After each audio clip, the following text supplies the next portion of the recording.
ఏలూరు జిల్లా కలెక్టరేట్ ఎదుట ఉద్రిక్తత చోటు చేసుకుంది. వైసీపీ నేతలు యువత పోరు ధర్నాను చేపట్టారు. దీంతో ధర్నాకు అడ్డుకునేందుకు పోలీసులు బారికేడ్లు ఏర్పాటు చేశారు. బారికేడ్లు దాటి కలెక్టరేట్లోకి వెళ్లేందుకు యత్నించారు. అంతటితో పోలీసులు వైసీపీ శ్రేణులకు మధ్య తోపులాట జరిగింది. ఈ తోపులాటలో ఓ పోలీస్ అధికారి కింద పడిపోయాడు. అంతటితో వైసీపీ కార్యకర్తలపై పోలీసులు లాఠీ చార్జ్ చేశారు.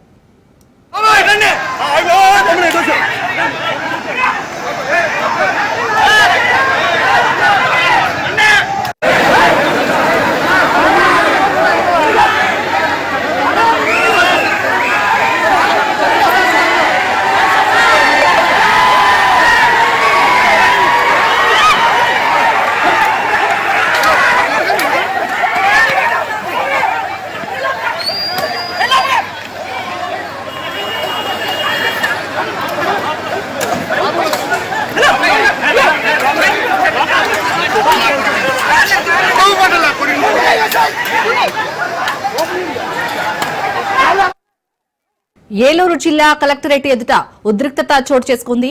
వైసీపీ నేతలు యువత పోరు ధర్నాను చేపట్టారు. దీంతో ధర్నాను అడ్డుకునేందుకు పోలీసులు బారికేడ్లు ఏర్పాటు చేశారు. బారికేడ్లు దాటి కలెక్టరేట్లోకి వెళ్లేందుకు యత్నించారు. అంతటితో పోలీసులు వైసీపీ శ్రేణులకు మధ్య తోపులాట జరిగింది. ఈ తోపులాటలో ఓ పోలీస్ అధికారి కింద పడిపోయారు. అంతటితో వైసీపీ కార్యకర్తలపై పోలీసులు లాఠీ చార్జ్ చేశారు.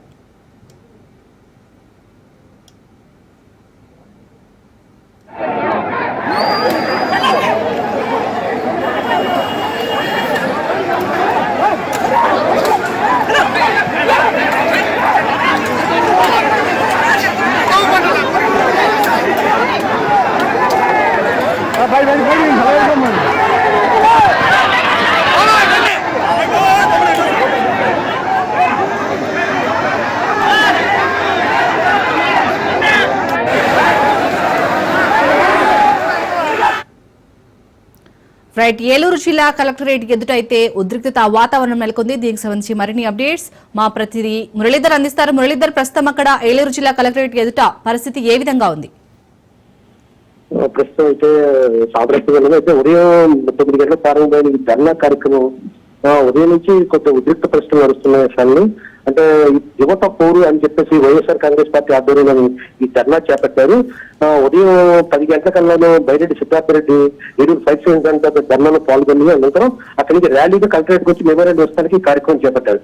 అయితే ఎంతో ఎక్కువగా లోపలికి వెళ్ళడానికి అనుమతి లేదని చెప్పేసి పోలీసులు ముందుగానే చెప్పినా కానీ వైఎస్ఆర్ కాంగ్రెస్ పార్టీ సంబంధించిన నేతలు వాళ్ళ మాటలు ఖాతరు చేయకుండా బ్యారికేడ్ తోసుకునే ప్రయత్నం అయితే చేశారు. అయితే భారీ స్థాయిలో రావడంతో పోలీసులు కూడా పూర్తి స్థాయికి పటిష్టమైన బందోబస్తు ఏర్పాటు చేశారు. భారీ స్థాయిలో డిఎస్పీ స్థాయి అధికారులు కూడా ఇక్కడ పొద్దు నుంచి పర్యవేక్షిస్తారు. అయితే లోపలికి వెళ్ళడానికి అడ్డుకోవడంతో వైఎస్ఆర్ కాంగ్రెస్ పార్టీ సంబంధించిన నేతలు పోలీసుల వైఖరి ఇటీవల జరుగుతున్న వరుస పరిణామాల పట్ల తీవ్ర ఉద్యోగం నేపథ్యంలో వాళ్ళు తోసుకుని వెళ్లే ప్రయత్నం చేశారు. అయితే దాన్ని అడ్డుకునేందుకు పోలీసులు కూడా భారీ స్థాయిలో ప్రతిఘటించారు. కానీ పోలీసు వైసీపీ నేతలకి చోట్లని పలువురు వైఎస్ఆర్ కాంగ్రెస్ పార్టీ నేతలతో పాటు పోలీసులు కూడా గాయపడయ్యాయి. వెంటనే వాళ్ళు అప్రమత్తమై ఎట్టి పరిస్థితులను వెళ్లకుండా ఉండేందుకు ప్రయత్నించారు. అయితే బైరెడ్డి సిద్ధార్థ రెడ్డితో పాటు జక్కంపూడి రాజా అంటే వైఎస్ఆర్ కాంగ్రెస్ పార్టీ సంబంధించిన నేత యోజన విభాగానికి అధ్యక్షుడిగా వ్యవహరిస్తున్నాడు. ఆయన కూడా రావడంతో ఈస్ట్ గోదావరి నుంచి చుట్టుపక్కల ప్రాంతాల నుంచి భారీ స్థాయిలోని వైఎస్ఆర్ కాంగ్రెస్ పార్టీ నేతలు ఆగవడం వల్ల ఈ పరిస్థితి ఏర్పడింది. అయితే ప్రస్తుతం అయితే సమస్య పరిష్కరించారు. లోపలికి వెళ్ళి కలెక్టర్ వెళ్ళి మెమోరాండం ఇచ్చే విధంగా వెళ్ళారు. మెమోరాండం ఇచ్చి ఫీజు రీయింబర్స్మెంట్ సంబంధించింది కానీ లేకపోతే విద్యార్థులకు వసతి దీవెన ఇటువంటి కార్యక్రమాలకు సంబంధించిన డబ్బులు పడట్లేదు, నిరుద్యోగ వృత్తి కూడా ఇవ్వట్లేదు, ప్రభుత్వం చెప్పిన హామీలు ఎటువంటి హామీలు అమలు చేయట్లేదు చెప్పేసి కలెక్టర్ బైరెడ్డి సిద్ధార్థరెడ్డి అదేవిధంగా ఎక్కడ కూడా వాళ్ళు వివరించారు. అయితే జరుగుతున్న పరిణామాల బట్టి అయితే వైఎస్ఆర్ కాంగ్రెస్ పార్టీ నేతలకి పోలీసులకి మధ్య ఘర్షణ వాతావరణం నెలకొన్న పరిస్థితి కనబడుతుంది. ఎక్కడెక్కడ రాష్ట్ర వ్యాప్తంగా పోలీసులకి వీళ్ళకి పడకపోవడం వల్ల ఆ పరిస్థితి ఇక్కడ కూడా ఉంటుందని చెప్పేసి ముందుగానే అంచనా వేసిన నేపథ్యంలో పోలీసులు పూర్తి స్థాయి బందోబస్తు ఏర్పాటు చేయడం వల్ల ఇక్కడ పరిస్థితి కంట్రోల్ ఉందని చెప్పొచ్చు. అయితే భారీ స్థాయిలో తోపులాట ఏమైనా గట్టిగా జరుగుతుందా, గొడవ జరుగుతుందా, ఏదన్నా ఉద్రిక్త పరిస్థితి జరుగుతుందని చెప్పేసి అక్కడ చుట్టుపక్కల వాళ్ళు కానీ లేకపోతే వచ్చిన అక్కడ వాళ్ళు కానీ చాలా ఆందోళన చెందారు. దీంతో పాటు సిపిఎం సంబంధించిన నేతలు కూడా అక్కడే ఉన్నారు. సిపిఎం నేతలు గత 2 రోజుల క్రితం నోటీస్ ఇచ్చారు. ఈ రోజున అంగన్వాడీ వాళ్ళకి తర్వాత హెల్పర్స్ కి సంబంధించిన జీతభత్యాలు కానీ ప్రభుత్వంలో తీసుకోవాల్సిన దాని మీద కూడా వాళ్ళు కూడా ధర్నా చేపట్టారు. ఆ నేపథ్యంలో సుమారు అక్కడ కలెక్టరేట్ ప్రాంగణం మొత్తం దరిదాపు 2,000 మంది వరకు మోహరించడంతో పరిస్థితి ఉంటుందని చెప్పేసి చాలా మంది ఆందోళన చెందారు. అయితే పోలీసులు సమన్వయంతో వ్యవహరించడం వల్ల పరిస్థితి కంట్రోల్లోకి వచ్చిందని చెప్పుకోవచ్చు. Right, thank you Muralidhar.